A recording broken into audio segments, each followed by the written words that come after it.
Sa bawat halong asin at asukal, may kwento ng puso.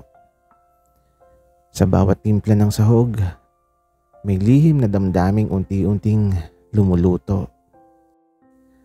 Ang kusina na para sa iba'y simpleng lugar ng pagkain, para sa akin ay naging pugad ng damdaming hindi ko inaasahan. Ako si Jeko, anak ng may-ari ng maliit na karinderya sa bayan. Simple lang ang buhay namin. Umaga, gising.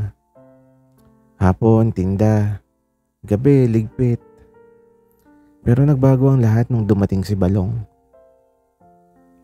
Ang bagong kusinero ni Papa. Unang araw pa lang, napatitig na ako. Hindi dahil pogi siya, pero aaminin ko na rin. Sobrang pogi nga niya.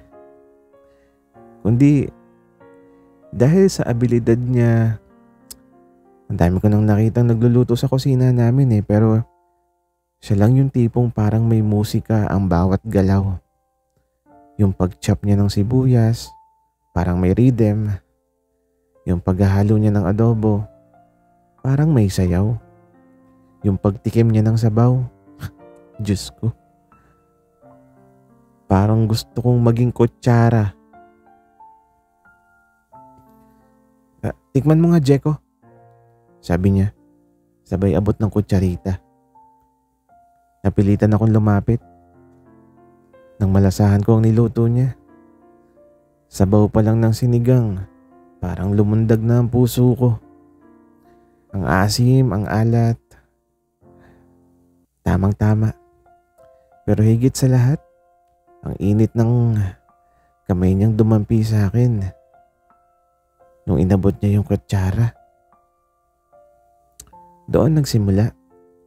Di ko alam kung gutom lang ako noon o talagang siya na yung magiging pinakamasarap na tukso sa buhay ko.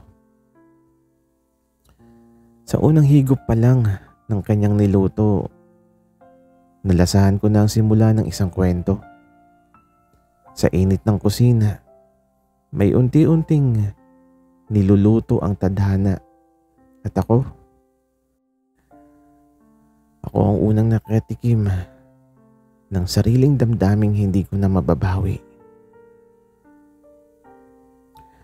Kung ang unang araw ay punong-puno ng pagtataka, ang mga sumunod na araw ay puno na ng dahilan para manatili ako sa kusina. Kahit hindi naman talaga ako tumutulong kay Papa, napadalas ako ng pagtambay ko sa tabi ng kalan. Ang dahilan, syempre, si Balong. Jeko, huwag kang dikit ng dikit sa akin, baka mapasok ka. Sabi niya habang hawak yung sandok at naka-apron pa. Pero sa totoo lang, gusto ko hang mapaso. Mapaso ng presensya niya, ng ngiti niyang hindi ko may paliwanag, ng boses niyang parang laging nagiiwan ng marka sa tenga ko. Isang hapon, habang abala siya sa paggisa ng bawang at sibuyas, may pumasok na babae sa kusina. Si Aling Mina. Suki namin. Medyo maedad na pero kilala sa pagiging palabiro. Uy, Balong. Ang gwapo mo naman magluto. Baka naman pwedeng ikaw na lang ang ihawin ko. Wigan ni Aling Mina sabay tawa. Napangiti si Balong at tinugon ng isang biro rin. Ay, nako Nay. Baka po ako mapaso sa inyo. At doon ako tinamaan. Hindi ko alam kung bakit. Parang kumirot yung dibdib ko. Selos? Oo, selos sa unang pagkakataon. Naranasan ko yung kirot na yun. Dahil sa simpleng biro.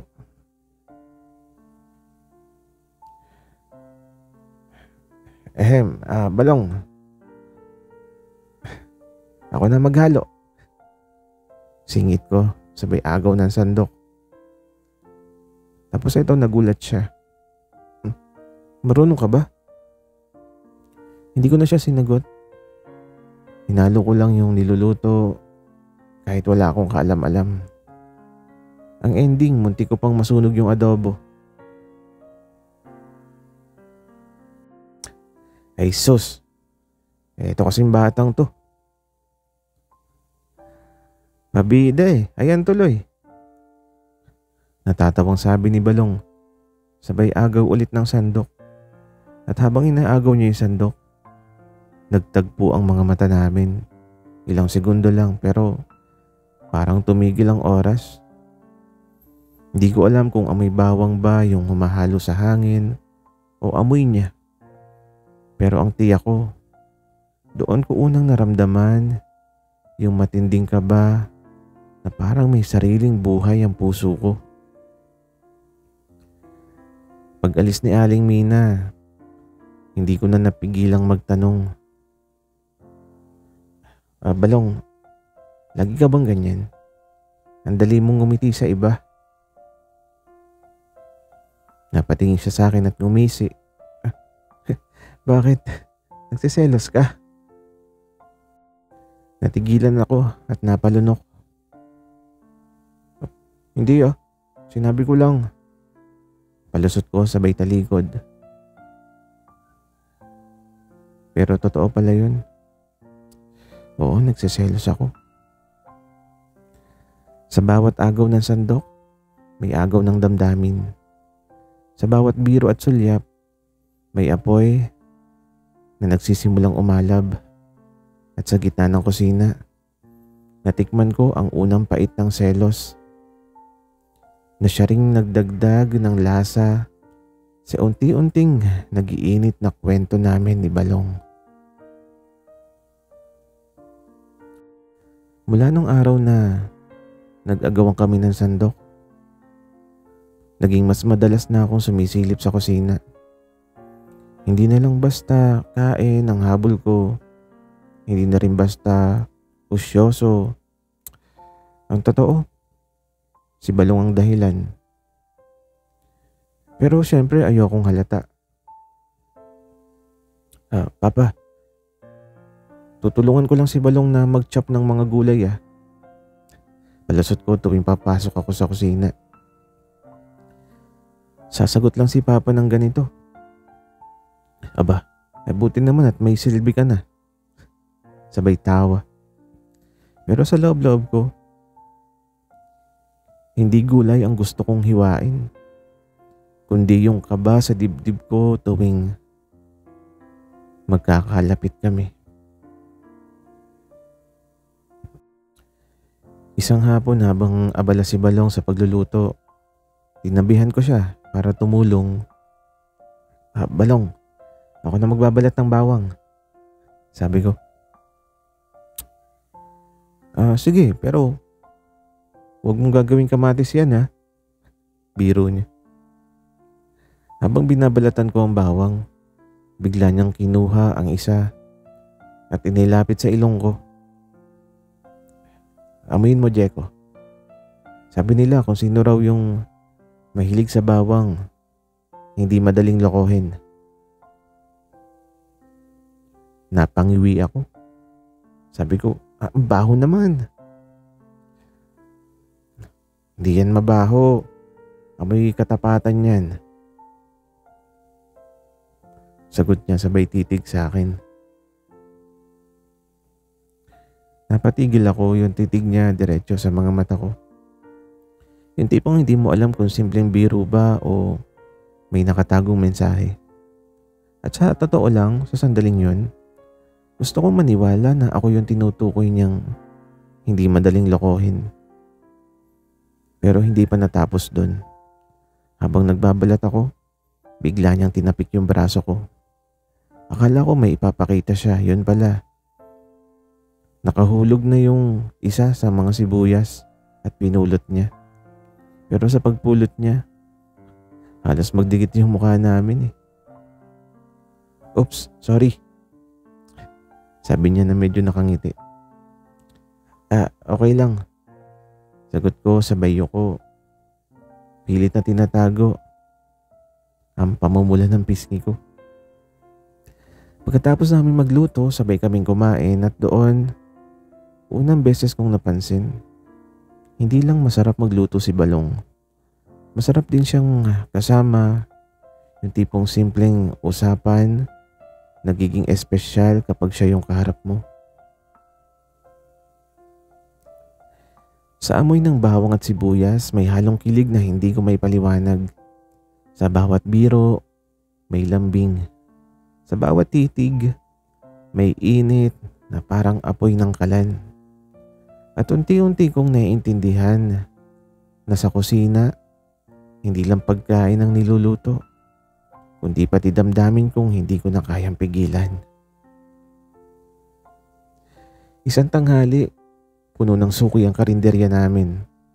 Abala si Papa sa pagtanggap ng order, si Balong sa kusina, at ako naman nagkukunwaring abala rin. Pero ang totoo, nakabantay lang ako kay Balong. Habang nagluluto siya ng sinigang, narinig ko si Papa na sumigaw mula sa labas.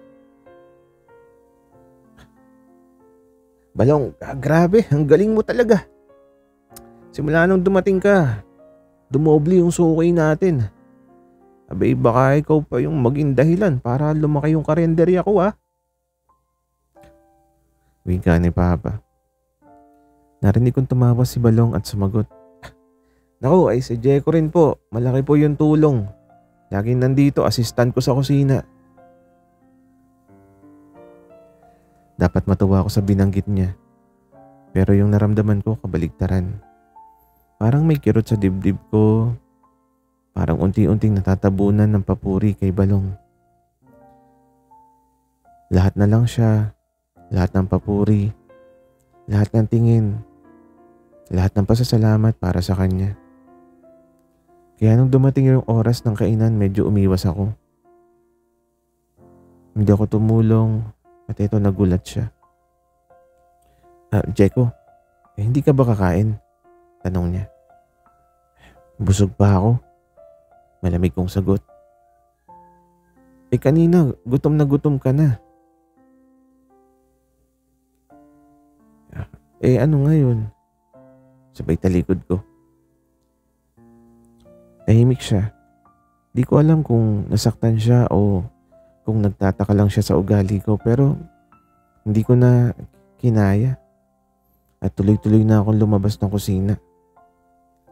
Maya-maya sinundan niya ako sa may gilid ng bahay. Hawak niya yung mangkok ng sinigang. "Jeko, pasensya ka na kung masyado akong napupuri, pero para sa akin, ikaw pa rin yung gusto kong kasama sa kusina, hindi sila." Sabi niya ng dahan-dahan. Natigilan ako. Di ko alam kung anong mas matimbang, yung selos na nararamdaman ko o yung kilig na hatid ng mga salitang yun. Kinuha ko yung mangkok at tinikman. Ang asim. Sabi ko, pero hindi ko napigilang ngumiti. "Maasim ba? Baka damdamin mo lang yung maasim." Biro niya sabay kindat. At doon napatawa ako. Sa bawat tampo may kasunod na lambing. Sa bawat kurot ng selos may kasunod na kilig.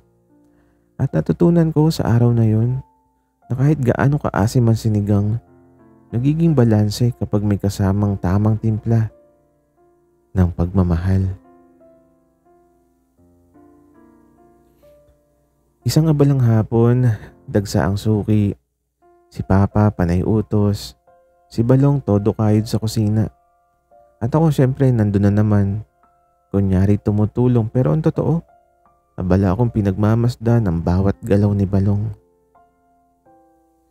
"Jeko, bantayan mo muna tong adobo. Saglit lang ako lalabas." Bilin ni Balong. Oo, sige." Sagot ko habang nakatitig pa rin sa kanya. Pero ayun na nga, sa sobrang pagtitig ko, nalimutan kong hinahalo pala dapat yung adobo. Nakatulala lang ako habang nakangiti sa bawat kilos niya hanggang sa biglang bumalik si Balong. Jeko, ano to? Sigaw niya sabay tingin sa kaldero. Nasunog. Ang itim, amoy sunog. Wala na. Saktong pumasok si Papa.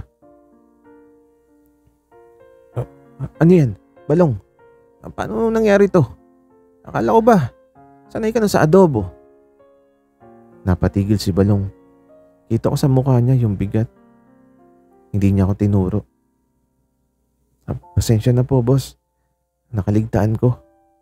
Wika niya. Ang sakit.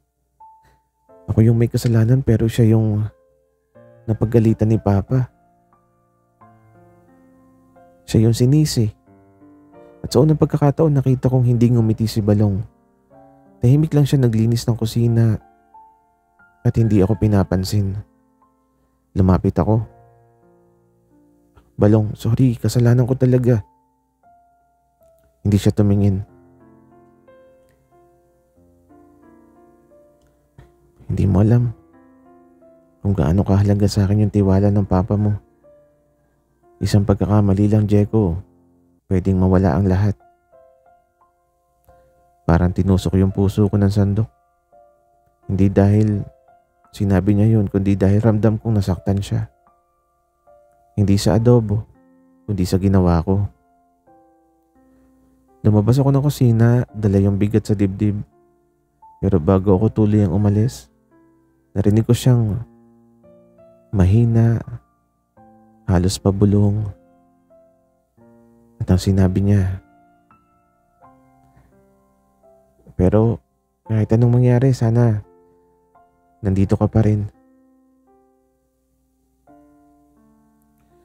Sa usok ng nasunog na adobo, lumabas din ang usok ng tampo at sama ng loob. Sa init ng kusina, minsan may apoy na hindi pagkain ng tinutupok, kundi damdaming marupok. At sa gabing yon, natutunan kong ang pagkakamali. Mas masakit kapag hindi lang ulam ang nasunog, kundi pati yung tiwala ng taong pinakamahalaga sa iyo. Ilang araw na ring malamig si Balong sa akin.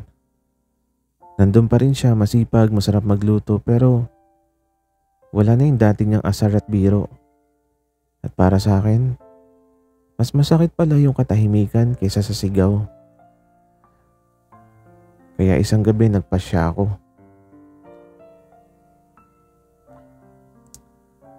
Ako naman na magluluto.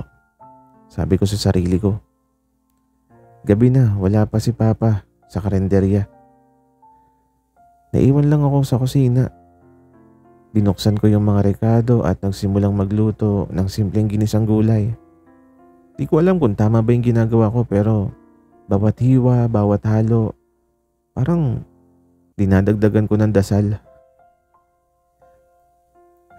Sana kahit papaano matuwa siya. Hindi ko na malayan na pumasok si Balong. Jeko, anong ginagawa mo? Nagulat ako. Nagluluto para sa'yo. Lumapit siya. Nakahalukip-kip, nakatitig sa akin. Kita ko yung pagtataka pero may konting lambing na rin sa mga mata niya. Bakit? Tanong niya. Gusto kong bumawi.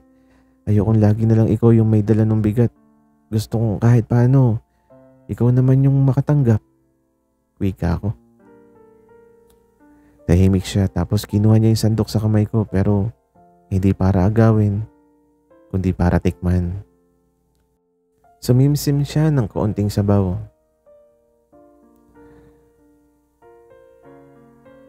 Medyo maalat. Sabi niya. Napayuko ako. Alam ko sablay na naman, wika ko. Pero bigla niyang sinubo ulit tapos lumapit siya sa akin. Pero masarap kasi ikaw yung gumawa. At bago pa ako makareact, isinubo niya sa akin yung kutsarang ginamit niya. Tikman mo, sabi niya. Napatulala ako. Di ko alam kung dahil lang sa lasa ng niluto ko o sa sobrang lapit ng mukha niya, pero isa lang ang tiyak. Yun ang pinakakakaibang subo ng pagkain na naranasan ko sa buong buhay ko. Pagkatapos nun, ngumiti siya. Next time, ako yung magtuturo. Ikaw yung assistant, okay? Wika niya. Ngumiti rin ako. Sige, basta ikaw yung chef ng puso ko. Ano? Wika niya sabay tawa. Na parang natatanggal na yung tampo. At sa unang subo ng sariling luto, natutunan kong hindi perpekto ang lasa. Basta, galing sa pusong totoo. At sa gabing yun, hindi lang pagkain ang pinakain niya sa akin, kundi yung kapatawaran at lambing na matagal kong hinintay. Akala ko pagkatapos ng tampuhan namin, magiging maayos na kami. Magiging maayos na ang lahat. Pero mali ako. Minsan pala kahit gaano kasarap yung niluto, may pait pa rin darating kapag ibang tao ang dumidikit sa taong gusto mo. Isang umaga, habang si Balong abala sa pagluluto, dumating si Marco. Isa sa mga suki ng karinderya. Medyo bata pa, maayos manamit at higit sa lahat, mayabang magsalita. Uy, Balong, ang bango naman nung niluluto mo.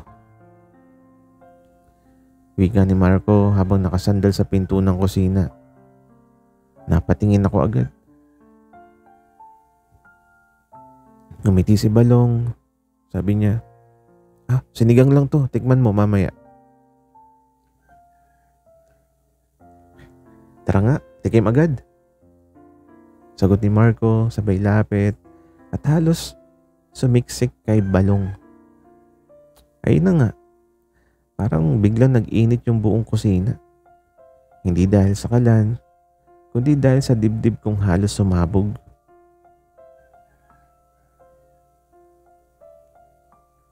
Uy, bawal dito sa loob. Singhal ko kay Marco. Bakit? Nag-uusap lang naman kami ni Chef. Sagot niya. Chef? Chef agad? Ako nga, ilang buwan na dito. Hindi ko pa siya natawag ng ganun. Wika ako. Tapos sabi ko pa, lumabas ka nga, istorbo ka. Tumingin si Marco kay Balong at ngumisi. Sige na nga, Chef. Pero Chef, save mo ako ng extra ha. Wika ni Marco. Pagkalis niya, agad kong sinita si Balong. Ang dali mong ngitian ng iba, no? Kahit sino binibigyan mo ng special treatment. Napakunot noo siya. Sabi naman niya, ano na naman to, Jeko? Kaibigan lang naman yun. Kaibigan halos lamunin ka na ng tingin.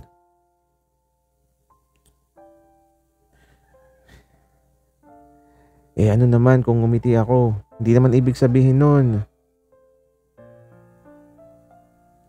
na gusto mo siya? Baka nga. Singit ko na hindi na nakapagpigil. Tahimik siya tapos huminga ng malalim. Jeko, nagsiselos ka ba? Hindi ko siya sinagot. Tumalikod ako at lumabas ng kusina. Dala yung apoy na hindi ko alam kung papatayin ko o hahayaang lumiyab. Pero bago pa ako makalis ng tuluyan, narinig ko siya na mahina. Parang bumulong lang. Kung alam mo lang, ikaw lang yung niluluto ko sa puso ko. Sa bawat ngiti niya sa iba, may tusok ng pait sa puso ko. Sa bawat selos na nararamdaman ko, lalong umiigting yung apoy ng damdamin. At sa gitna ng kusina, natutunan kong minsan, hindi lang apoy ng kalan ang dapat mong bantayan, kundi apoy ng puso mong mabilis maglihab.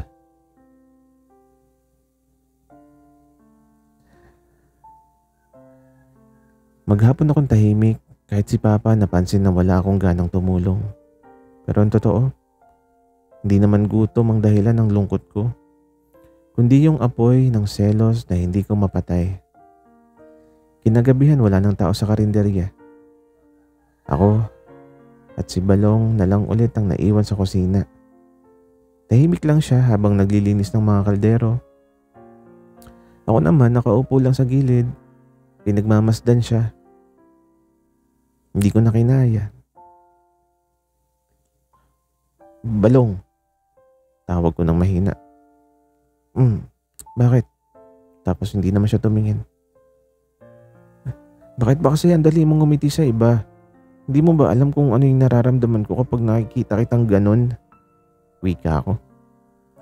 Bigla siyang tumigil at dahan-dahang humarap sa akin. Ano bang nararamdaman mo, Jeko? Tanong niya. Natigilan ako para akong niluto sa sariling mantika. Pero sa wakas, sumuko na rin ako sa sarili kong damdamin. Selos. Oo, nagsiselos ako kasi gusto kita. Wika ako. Tahimik. Ang tanging naririnig lang ay ang mahina pang huni ng bentilador at ang pagtulo ng gripo. Lumapit siya, mabigat ang bawat takbang, hanggang sa nasa harap ko na siya. Jeko, matagal ko nang hinihintay na marinig yan. Bulong niya sa akin. Napatingin ako, hindi makapaniwala. Teka, anong ibig mo sabihin? At eto, ngumiti siya. Yung ngiti na matagal ko nang gustong sa akin lang ibigay. Ibig sabihin, matagal na rin kitang gusto. Kaya nga kahit anong tampo mo, hindi ka patawarin eh. Kaya kahit anong init ng kusina, mas mainit pa rin yung presensya mo sa tabi ko. At doon parang natunaw ang lahat ng bigat. Parang lahat ng pait ng selos at tampuhan biglang naglaho. Balong, wika ako. Hindi ko na natapos kasi nilapit na niya yung mukha niya na halos magdikit na kami. Hindi pa man nagaganap ang isang halik. Sapat na yung init ng hininga niya para tuluyang mapaso ang puso ko. At sa gabing yun, hindi pagkain ang niluto namin, kundi katapatan, tapang at pag-amin. At natutunan ko, minsan kailangan mong masunog sa selos para maintindihan mo kung gaano kainit ang damdaming matagal mo nang tinatago. Sabi nila ang apoy ng kalan ay parang pag-ibig.